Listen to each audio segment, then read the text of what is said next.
welcome everyone. We are in for a real treat, and you, the graduating class, is in for a real treat. You're going to hear from Boston City Councilor at Large, Ayanna Pressley, and I'll just do a brief introduction. Ayanna Pressley has earned one of 4 City Council at Large seats, which means she represents all of us who live in the city of Boston. And she was first elected in November of 2009. And when that occurred, she became the first woman of color elected to the City Council in the Council's 100-year history.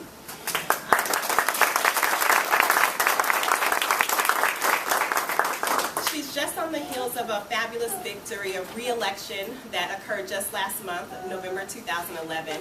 And now she's the only woman on the Council at all. So as a woman-serving organization and someone who I think would be inspiring for us all, and especially to our graduates, we're happy to have her speak. Even before holding elected office, Ayanna Pressley's personal mission was one that is really very much backed by advocacy. And during her time in office, she's formed and chairs the Committee on Women in Healthy Communities, which is dedicated to stabilizing families and community, to reducing and preventing violence, and also to reducing and preventing poverty. And those are things that are very much aligned with our work at CWU and particularly the work of the Women to Women program. So without further ado, I bring you all Boston City Councilor at Large, Ayanna Pressley.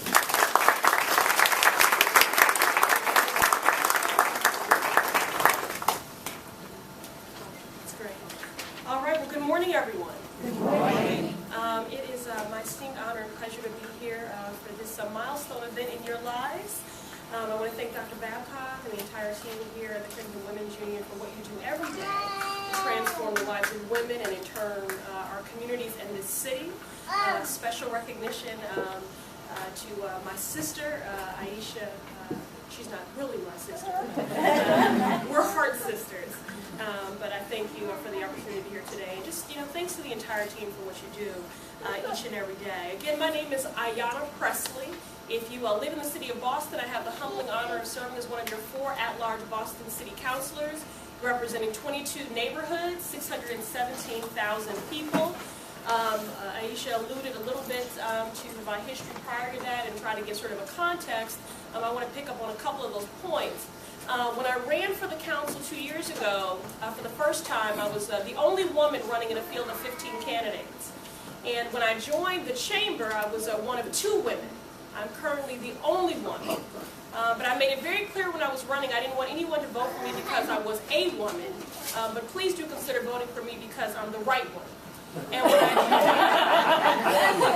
And when I joined the chamber, I wanted to make it emphatically clear that I would never run away from being a woman. And that is much easier said than done. There were many advisors of mine who have since been fired who encouraged me not to pigeonhole myself and to focus on those issues uniquely impacting women, children, and families. But if not me, then who? I felt a moral imperative to represent that perspective, because I believe there's no such thing as women's issues. There's only a woman's perspective. Any issue that is impacting grandmothers, mothers, daughters, and sisters is impacting whole families, entire communities, and that perspective needs to be represented, because that is diversity at its best. When you have a diversity of perspective and opinion and thought, government is always stronger and more effective when it reflects the citizenry that it represents and it serves. So when I joined the body, I created a new standing committee, the Committee on Women and Healthy Communities, to work on those issues uniquely impacting women and girls, ranging from teen pregnancy to human trafficking, domestic violence, sexual assault, advocating for more women in police and fire and the building trades, eliminating barriers for women entrepreneurs. And the Healthy Communities part of the Committee on Women and Healthy Communities is about the stabilization of our families, because all of our families have been destabilized, especially in this bad economy, by unemployment, by underemployment, by violence, addiction, hunger, homelessness, mental health. You can't talk about or work on these issues singularly because they are all interrelated. And so my work is about a holistic approach to these issues, to advocate for women and girls, to stabilize our families, because that's what makes our communities healthy. So in my capacity as the only woman on a 13-member body, the first woman of color in the now 101-year history of the body, I hope that CWU will always consider me as your sister in the struggle and in solidarity in this work to close the gap between family incomes and economic independence. So I hope you always consider me an ally in that work. So I'm here this morning to speak to you woman to woman. So I'm here in a professional capacity, but I want to share with you a little bit about who I am. You learned a little bit about what I've done, but that's not who I am. The two are very different. So I'm a city councilor, but before I ran for and was elected to office, I worked for a senator, I worked for a congressman, I was very active in the nonprofit community, but who I am is my mother's child. And, you know, my shero, my mother, Sandra Pressley, may she rest in peace. I lost her 4 months ago at the age of 63. It's been the biggest heartbreak of my life. But the reason she was my shero is because while my father was in the throes of addiction and in and out of jail in our lives, my mother raised me alone, and I'm an only child, and we often lived paycheck to paycheck. And it's those life experiences that I believe best qualified me for what I do. Not having worked for a congressman, not having worked for a senator, because everyone can have credentials. But if they don't relate to and empathize with your daily struggle, then it really doesn't matter. So I'm here as your city councilor, but I'm here primarily as a woman. And a woman who supports women. And a woman who was raised by a strong woman. And I wanted to come here to encourage you, to congratulate you, and to celebrate you. It's been said that there can be no public applause without great personal sacrifice. So today I'm here to publicly applaud you because I know that you and your families along with you have made great sacrifice.